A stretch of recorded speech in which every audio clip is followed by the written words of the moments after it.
Halo semuanya. Oke, ada kabar baru nih di dunia pendidikan kita, namanya Tes Kemampuan Akademik atau TKA. Pasti langsung pada nanya kan, ini ujian nasional model baru ya? Wajib ikut nggak sih? Bedanya apa? Tenang, tenang. Semua pertanyaan itu bakal kita bongkar habis di sini. Yuk, langsung aja kita bedah bareng-bareng.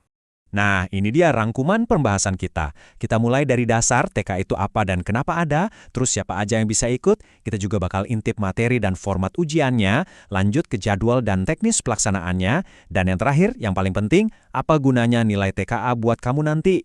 Lengkap kan? Yuk kita mulai. Oke, kita masuk bagian pertama. Kita akan jawab dua pertanyaan mendasar. Apa sih sebenarnya TKA itu? Dan kenapa juga tes ini perlu diadakan? Nah, ini nih pertanyaan yang paling sering muncul. Ini cuma ujian nasional ganti nama aja kan? Jujur aja, banyak banget yang mikir begini. Tapi benar nggak sih TKA itu sama dengan UN? Coba kita lihat. Jawabannya, beda jauh. Lihat deh, TKA itu sifatnya nggak wajib sama sekali. Nilainya juga nggak akan menentukan kamu lulus atau nggak. Fungsinya murni buat laporan capaian individu. Beda banget sama UN dulu yang sifatnya wajib dan jadi penentu kelulusan. Jadi, catat baik-baik ya, TKA itu bukan reinkarnasi dari ujian nasional. Jadi kalau bukan UN, TKA itu apa dong? Simpelnya gini, TKA itu adalah sebuah alat ukur standar nasional gunanya buat melihat sejauh mana kemampuan akademik kamu di beberapa mata pelajaran kunci yang sesuai sama kurikulum.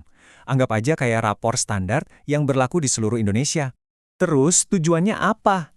Ada tiga nih. Pertama, biar kamu dapat laporan yang jelas tentang kekuatan dan kelemahan akademikmu. Kedua, hasilnya bisa jadi tiket atau nilai tambah buat seleksi pendidikan lebih lanjut, misalnya ke universitas.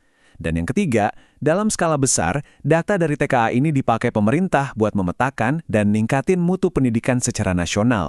Oke, lanjut ke bagian 2. Setelah tahu TK itu apa, sekarang pertanyaannya, siapa aja yang boleh ikut? Dan yang lebih penting, apakah kamu perlu ikut? Nah, ini penting banget buat para siswa, orang tua, dan juga guru.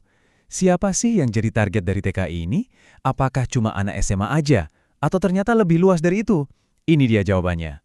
Dan ternyata pesertanya itu luas banget loh. Ini bukan cuma buat anak SMA SMK. TKA ini terbuka buat siswa kelas akhir mulai dari jenjang SD, SMP, sampai SMA.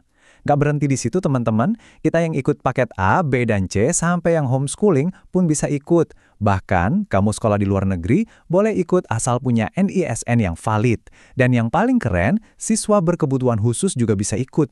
Wah, ini sih inklusif banget ya. Dan ini poin yang paling penting untuk diingat. TKA itu adalah hak, bukan kewajiban.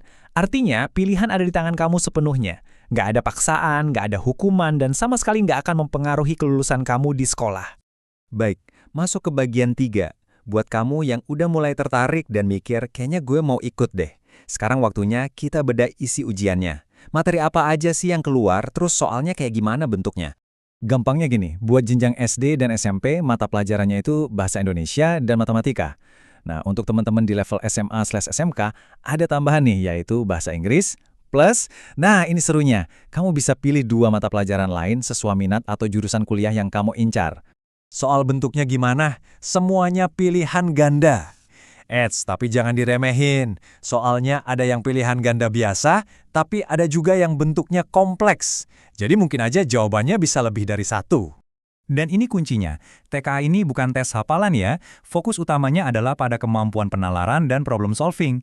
Jadi yang diuji itu bukan seberapa banyak rumus yang kamu hafal, tapi seberapa jago kamu dalam menggunakan logika untuk memecahkan masalah.